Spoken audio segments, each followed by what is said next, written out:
Bienvenue au Centre international Espérance et Vie. Laissant toutes les personnes découvrent et entrent dans leur destinée en Christ. Nous vous bénissons dans le nom précieux de Jésus-Christ, notre Sauveur et Seigneur.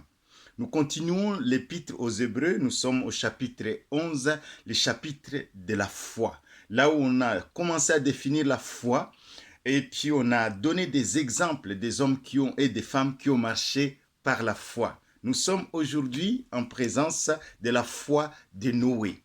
Hébreux 11, au verset 7, nous dit, c'est par la foi que Noé, divinement averti des choses qu'on ne voyait pas encore et saisi d'une crainte respectueuse, construisit une arche pour sauver sa famille.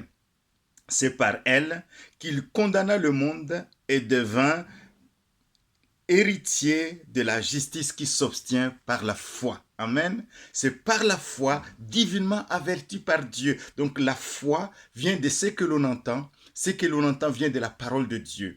La foi, ce n'est pas une pensée humaine, ça vient de Dieu. C'est Dieu qui te parle et à l'intérieur de toi, ça engendre la foi. Amen. Donc, dans Genèse chapitre 6, le chapitre où on parle de Noé, effectivement, la Bible dit que la terre était pleine de violence. Donc, chapitre 6, Genèse 6, 11 à 14, Dieu dit à Noé, la fin de toutes choses est arrêtée devant moi. Fais-toi une arche pour conserver la race humaine et conserver les animaux que j'ai créés. Noé va faire l'arche. Il va construire l'arche pendant 120 ans. Et pendant ces 120 ans, il va prêcher. Il va dire, écoutez, il y aura un déluge. Il y aura un déluge qui va envahir la terre et tous les gens qui ne seront pas dans l'arche vont mourir. Et les gens se moquaient. Les gens se moquaient. Les gens se moquaient de Noé. Les gens se moquaient de Noé jusqu'au jour où il est entré dans le déluge, dans l'arche, pardon, et le déluge a envahi la terre au moment où il a commencé à pleuvoir, parce qu'à l'époque, il ne pleuvait pas. À un moment où il a commencé à pleuvoir, les hommes, ils ont dit, tiens, finalement, ce que Noé a dit était vrai. Oui, c'est ce que nous disons aussi quand nous prêchons l'évangile. Les gens se moquent. Il y a ceux qui, une fois décédés, ils voient la réalité et c'est trop tard. C'est mieux de recevoir Christ maintenant pour avoir à ne pas regretter plus tard. Comme ces hommes de Noé, donc le déluge a envahi toute la terre et Noé a sauvé sa famille. Ils étaient au nombre de 8 personnes, dont Noé, son épouse, ses 3 enfants et leurs épouses. Il a conservé la race humaine et la race animale. Gloire à Dieu pour la foi de Noé. Chapitre 8, nous voyons combien la foi est agréable. Noé, au verset 20, chapitre 8, verset 20, quand il est sorti du déluge, de l'arche, pardon, le déluge s'est asséché. Noé bâtit un autel à l'Éternel, il prit de toutes les bêtes pures et de tous les animaux purs, et il offrit des holocaustes sur l'autel. L'Éternel sentit une odeur agréable, et l'Éternel dit à son cœur, je ne maudirai plus la terre à cause de l'homme, parce que les pensées du cœur de l'homme sont mauvaises dès sa jeunesse, et je ne frapperai plus tout ce qui est vivant comme je l'ai fait.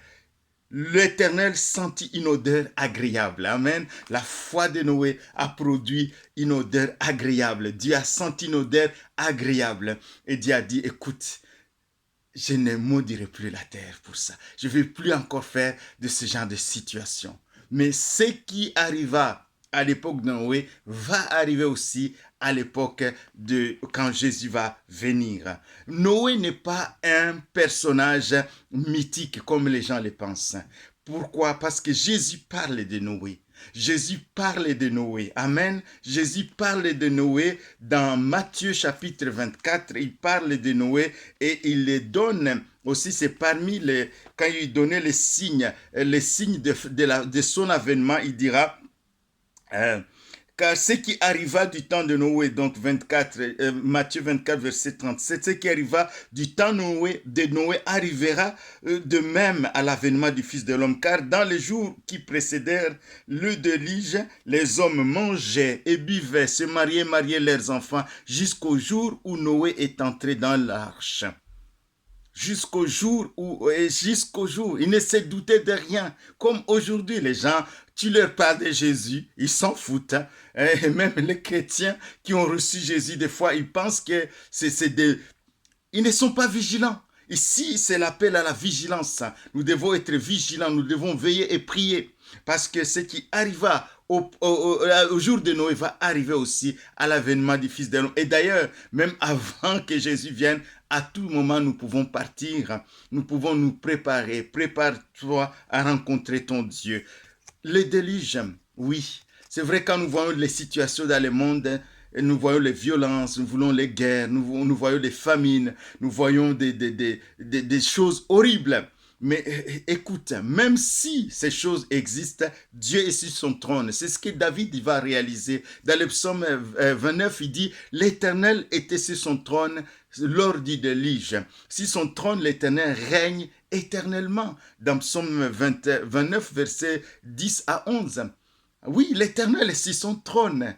Même si tout va mal sur toute la terre, le déluge a envahi toute la terre, à l'exception de 8 personnes, l'Éternel était sur son trône. Et il est sur son trône aujourd'hui. Jésus-Christ lui-même qui est mort et ressuscité, il est vivant pour l'éternité. Il est assis à la droite de Dieu pour l'éternité. Il revient bientôt. Et ce qui arriva à l'époque de Noé va arriver. C'est pourquoi nous disons aux gens, préparez-vous à rencontrer votre Dieu. Nous prêchons l'évangile pour qu'il y ait des sauvés, pour qu'il y ait un maximum qui soit sauvé. Les membres de nos familles, nos voisins, ceux que nous rencontrons dans la rue, les nations, nous voulons qu'ils soient sauvés. Alléluia. L'exemple de Noé, c'est un exemple vraiment qui m'encourage. Il était seul, 8 personnes sur toute la terre, ils ont tenu bon.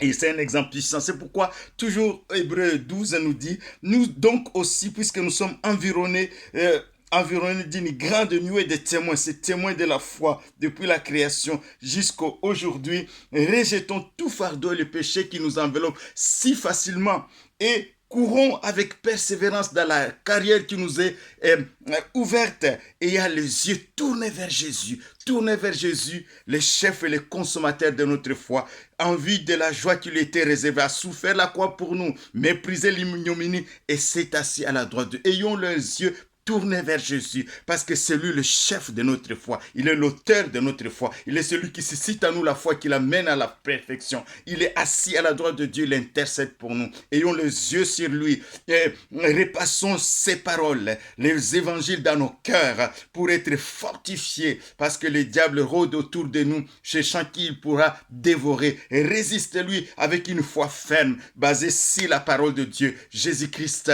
nous a donné son Saint-Esprit. Le Saint-Esprit habite à nous et nous ne sommes pas orphelins. Nous ne sommes pas seuls dans ce combat. Le Saint-Esprit est là pour nous aider. Nous devons seulement être vigilants et veiller.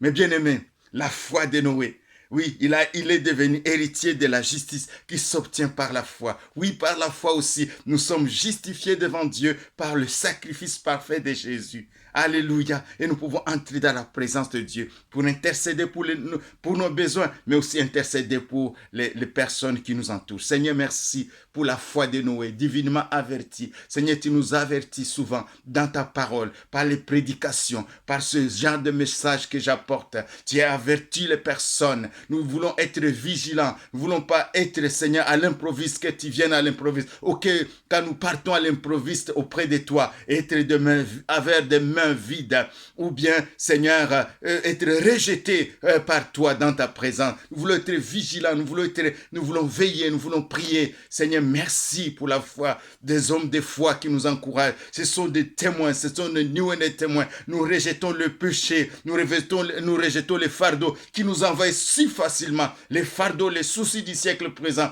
Et nous voulons avoir nos yeux tournés vers toi, Jésus, parce que tu as dit, venez à moi, vous tous qui êtes fatigués, et je vous donnerai du repos. Seigneur, merci pour le repos du cœur. Et Seigneur, nous venons à toi. Tu es notre solution. Tu as vaincu la mort, tu as vaincu le péché, et tu es assis à la droite de Dieu. Tu intercèdes pour nous. Tu ne nous as pas laissés orphelins. Tu vis en nous par le Saint-Esprit. Merci pour mes bien-aimés. Seigneur, qui vont persévérer dans la foi. Persévérer parce que celui qui a fait la promesse est fidèle. Soyez bénis mes bien-aimés et à bientôt. Merci Seigneur. Gloire à Dieu.